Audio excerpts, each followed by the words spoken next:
राजधानी दिल्ली के यमुना विहार स्थित Gyandeep Vidya Bhavan senior secondary school इन दिनों चर्चा में है।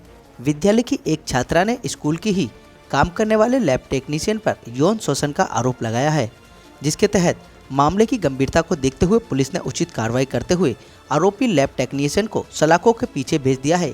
Gyandeep Vidya Bhavan senior secondary school Yamuna विहार मैनेजमेंट स्टाफ द्वारा प्रेस कॉन्फ्रेंस करते हुए सभी लगाए गए आरोपों पर सफाई देते हुए पूरे मामले को निराधार बताया है और कहा है कि ये तो जांच का विषय है कि अगर सच में ऐसी घटना घटी है तो स्कूल प्रशासन पूरी तरीके से छात्रा एवं परिवार के साथ खड़ा है। उन्होंने यह भी बताया कि स्कूल में आज तक इस तरह का कोई मामला सामने नहीं आया, लेकिन छात्रा जिस प्रकार से अभी तक स्पष्ट नहीं कर पाई है कि क्या घटा, कैसे घटा और क्यों घटा, इससे सिद्ध होता है कि छात्रा कुछ ना कुछ तो जरूर छुपा रही है। आइए सुनाते हैं स्कूल मैनेजमेंट की जुबानी क्या कुछ कह रहे हैं अपनी प्रेस वार्ता के माध्यम से। नो डाउट एक अनफॉर्चुनेट इंसिडेंट की रिपोर्टिंग हुई है, पर हम मैनेजमेंट की तरफ से ये कहना चाहेंगे, ये ज्ञानदीप स्कूल 20 साल से ज़्यादा इस एरिया में कार्यरत है, बहुत अच्छी इसकी रेपुटेशन है। तो हो सकता है हमें थोड़ा सा डाउट है इस मामले को इतना ज़्यादा उछालने के पीछे कुछ वेस्टेज इंटरेस्ट का भी रोल है, जो ये चाह रहे हैं कि किसी तरह से ज्ञानदीप स्कूल की प्रेस्टेज हर्ट हो। जहाँ तक बच्ची के इंसिडेंट का बात है, नो डाउट एक बच्ची ने कंप्लेन करी है, पर अगर आप कंप्लेन के फैक्ट्स देखेंगे उससे क्लियर लगेगा वो स्टेज मैनेजमेंट है। क्योंकि बच्ची कहती है 2 साल जब मैं सेकंड क्लास में थी तब मेरे को एक टीचर गलत निगाह से देखता था, पर बच्ची ने सेकंड क्लास से लेके 6ठी क्लास तक कभी उसकी किसी को कंप्लेंट नहीं करी। फिर वो दूसरा इंसिडेंट बताती है कि नवंबर 2022 में वो पानी भरने गई तो टीचर ने उसको इशारा करके बुलाया और बुलाया तो उसने इमीडिएटली उसके हाथ को काट के वो भाग गई। तो उसने टीचर ने उसके बाल खींचे, तो उसने वो ये इंसिडेंट भी उसने किसी को डिस्क्लोज नहीं करा, मैनेजमेंट को छोड़िए अपने घर में भी डिस्क्लोज नहीं करा। जब बच्चा कोई बात बताएगा नहीं तो मैनेजमेंट के पास कोई थर्ड आई तो है नहीं जो मैनेजमेंट उसको एनालाइज कर ले, समझ ले। सिर्फ एज पर दी FIR जिस पे हमें उस पर भी थोड़ा वर्जन पे डाउट है, 24 तारीख को बाई चांस एक स्कूल का स्टाफ क्लास में आता है, जो FIR का वर्जन हम बता रहे हैं, उसमें उस स्टाफ को देख के बच्ची थोड़ा अनईजी महसूस करती है। बच्ची बताती कुछ नहीं है, फिर भी टीचर इसको एनालाइज कर लेती है कि बच्ची अनकंफर्टेबल है, इसका रीज़न क्या है। तो हमारा ये कहना है कि पहली बात तो इस नाम का कोई भी व्यक्ति इस रूम में टीचर नहीं है।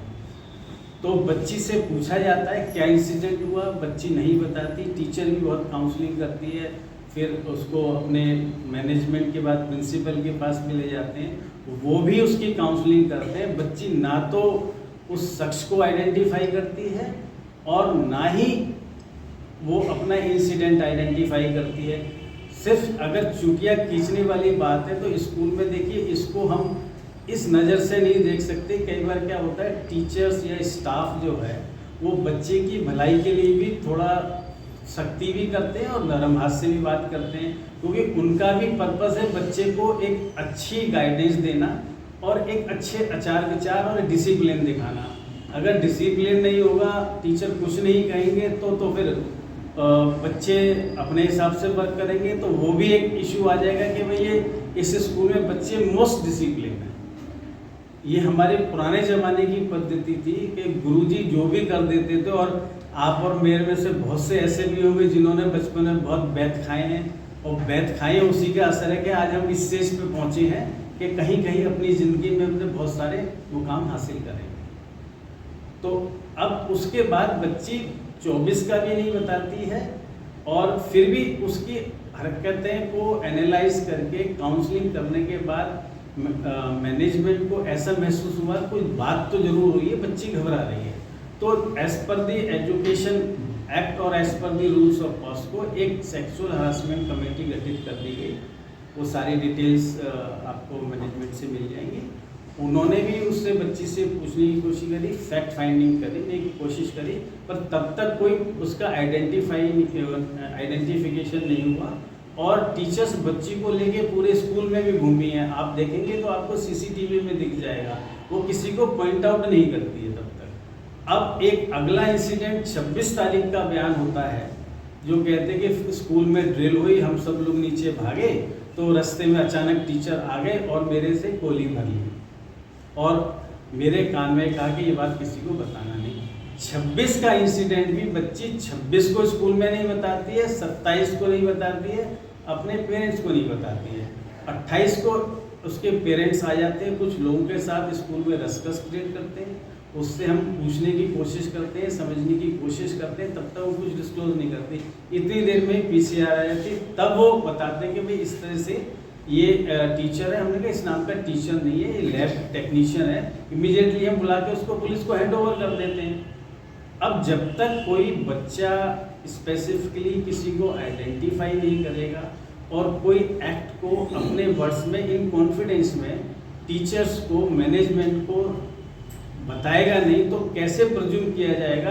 कई बार ऐसा भी होता है कि बच्चे को इसलिए डांट दिया गया कि पढ़ाई में अच्छा नहीं है, और इसका वो गलत मतलब ये भी निकाल सकता है कि भाई मेरे को डांटा, मेरे को थप्पड़ मार दिया टीचर ने, या वो कर दिया। पर क्योंकि ये जो स्पेसिफिक ऑफेंस है, इसमें इंटेंट देखी जाती है। इंटेंट के बारे में बच्चे ने कभी कुछ नहीं बताया। तो हमारा तो ये मानना है, हम ये नहीं कहते कि इंसिडेंट नहीं हुआ, हो सकता है हुआ भी हो। हमारी पूरी सिंपैथी बच्चे और बच्चे के पेरेंट्स के साथ है। हम पूरा उसको 101% हम पूरा कोऑपरेट करेंगे और उस पर उसकी पूरी सहायता करेंगे, इसमें कोई डाउट नहीं है। पर और अब इमीडिएटली मैनेजमेंट ने देखिए एक पॉजिटिव स्टेप ये लिया, जबकि 28 की सुबह ही कंप्लेंट आई, उसका नाम डिस्क्लोज हुआ।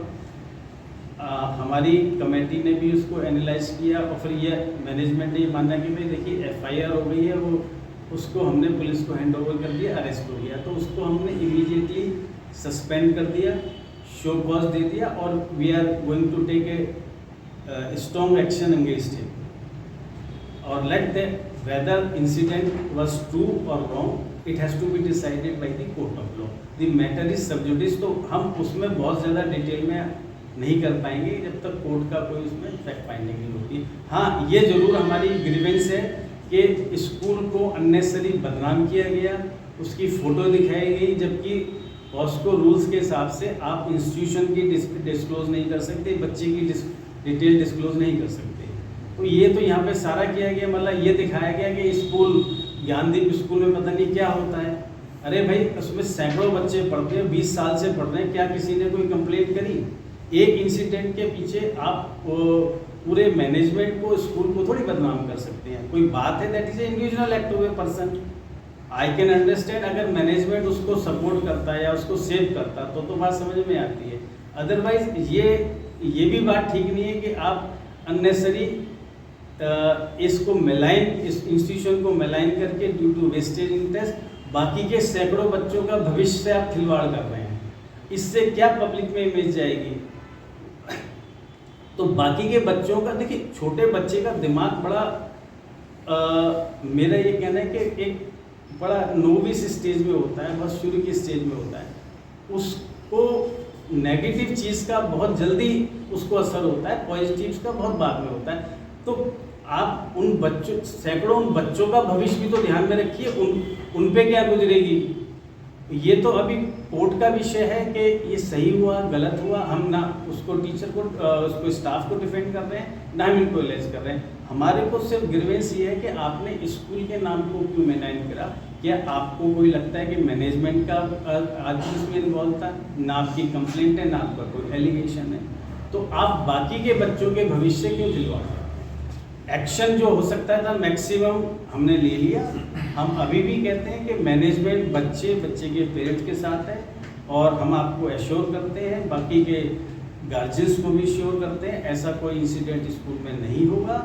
और भगवान ना करे होता है तो हम पूरे तरह से कॉम्पिटेंट है उसमें सब कड़े से कड़ा एक्शन लेने के लिए, जो हमने इसमें भी लिया है और आगे। मेरा नाम संजय कुमार राय है। मेरा बड़ा बच्चा यहाँ से पास आउट है और एक एमएनसीज में आज इंजीनियर है।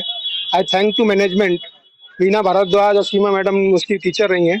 मेरा दूसरा बच्चा यहाँ 10th क्लास में पढ़ रहा है। पिछले 14 साल से मैं इस स्कूल से जुड़ा हुआ हूँ और मैनेजमेंट एक गुड मैनेजमेंट है। बीइंग ए लेडी प्रिंसिपल, मुझे उम्मीद नहीं है कि ऐसा कुछ हुआ। अगर बच्ची के साथ हुआ है तो हम बच्ची के साथ खड़े हैं, लेकिन मैनेजमेंट हमेशा से इस मामले में हमेशा तत्पर रहा है। छोटे छोटे इंसिडेंट में, जो मेरे बेटे के साथ भी हुआ था, एक लड़ाई हुई थी जो मुझे विद इन 1 घंटे के अंदर मैनेजमेंट ने बुला के उस केस को डिसॉल्व किया था। मीना भारद्वाज प्रिंसिपल थी और सीमा मैडम वाइस प्रिंसिपल थी। और आज मेरा बेटा इस स्कूल से पढ़ के एक एमएनसीज में इंजीनियर लगा हुआ है। दूसरा बेटा भी पढ़ने में अच्छा है। तो मैं नहीं जानता कि मैनेजमेंट ने कोई देरी करी है। ये इंस्टीट्यूट को बदनाम करने की एक साजिश है। अगर कुछ हुआ है तो मैनेजमेंट ने अपनी तरफ से बहुत अच्छा डिसीजन लिया है और आगे अगर कोई जरूरत पड़ेगी तो हम उस लड़की के साथ भी खड़े हैं और मैनेजमेंट को अगर कोई सपोर्ट चाहिए तो हम मैनेजमेंट के साथ भी खड़े हैं। जी, मेरा नाम संजय कुमार गुप्ता है और मेरी बेटी ज्ञानदीप विद्या भवन में पढ़ती है और वो अभी उसने 12th क्लास के एग्जाम दिए हैं और वो 2005 से वो स्टडी कर रही थी इसके इधर 2008 से स्टडी कर रही थी और आज तक कभी पहले ऐसा इंसिडेंट नहीं मैंने सुना था। मैं भी इधर ही रहता हूँ, इस लोकल एरिया में ही रहता हूँ और आज करीब 30 साल हो गए मेरे को यहाँ रहते हुए। मैंने आज से पहले कभी ऐसा इंसिडेंट स्कूल के बारे में नहीं सुना और ये जो हुआ बहुत अनफॉर्चुनेट हुआ। लेकिन इसकी जैसा कि मेरे को डिटेल पता चली अभी एफआईआर क्या और पता चला, तो अभी सच्चाई के बारे में तो कुछ कहना मुश्किल है कि क्या कौन सच है कौन नहीं है। लेकिन एक चीज जो कि बीइंग ए पेरेंट्स जो कि बहुत हर्ट कर रही है वो है इंस्टीट्यूशन को बदनाम किया जा रहा है, जो कि बहुत ही गलत है। और भी यहाँ पे हजारों बच्चे ऑलरेडी पढ़ चुके हैं और अच्छी अच्छी पोस्टों पे भी लगे हुए हैं और बच्चे भी पढ़ रहे हैं। तो एक इस छोटे से इंसिडेंस के लिए पूरे स्कूल को बदनाम करना, पूरे टीचर लाइन को बदनाम करना, that is not Kumar good. Gupta मेरा नाम है। मेरा बच्चा 10th क्लास में पढ़ता है ज्ञानदीप स्कूल में और गर्ल्स है, मेरी बेटी है। तो यहाँ पर जैसे जैसे इंसिडेंट जो हुई है उससे ये साफ पता चलता है कि स्कूल को बदनाम करने की कोशिश की जा रही है। मान लो सपोज मेरा बच्चे को परेशानी होती है तो सबसे पहले मैं आके स्कूल मैनेजमेंट से मिलूंगा, उसको जानना चाहूंगा कि क्या हुआ है, कैसे हुआ है। और उन्होंने जिस तरह से काम किया है कि आके सीधा हमला बोला है, तो स्कूल को बदनाम की कोशिश की जा रही है, उसमें ट्रैप किया जा रहा है कहीं ना कहीं, मुझे लगता है उसमें। और उसकी छानबीन भी होनी चाहिए कि वो क्यों रहा है और कौन करवा रहा है, इसके पीछे कौन है। जरूर कुछ ना कुछ है और परेशानी उसको तो इंसाफ दिलाने के बजाय हम तो उसको और ज्यादा गलत तरीके से पेश कर रहे हैं बच्चे के लिए। तो ये तो सही हमारी नहीं है बेटी ना। इस स्कूल में पिछले 6 साल से पढ़ रही है, ज्ञानदीप विद्या भवन में। कौन सी क्लास में? 6 क्लास में है। फर्स्ट क्लास में मैं एडमिशन कराई थी, आज 6ठी क्लास में चली गई है। ये स्कूल की कोई कंप्लेन नहीं करना है मुझे, स्कूल अच्छी है, मैं बहुत दिनों से इस पे पढ़ा रही हूँ, इसलिए। सूत्रों के हवाले से खबर मिली। हाँ, हमारी बच्ची उसी क्लास में पढ़ती है, जो लड़की आई है इसी के स्कूल, इसी के क्लास से है, 6 क्लास से। क्या कुछ कहेंगे इस तरीके का? ज्ञानदीप विद्या भवन यमुना विहार, यमुना विहार। कौन सी क्लास में? ज्ञानदीप विद्या भवन यमुना विहार 10th में। क्या पहले इस तरीके का कोई इंसिडेंट? नहीं नहीं जी, हमारी बच्ची 5 साल से पढ़ रही है। कोई ऐसा हम 20 साल से ज्यादा इस स्कूल को जानते हैं पर कोई हमने आज तक ऐसा कुछ नहीं सुना है। और मैडम के बारे में जो बोला गया, प्रिंसिपल मैडम, हम उनको इतने सालों से 20 साल से ज्यादा हो गए हमको यहाँ पे उनको देखते हुए, उनके खिलाफ जो बोला जा रहा है वो गलत है बिल्कुल।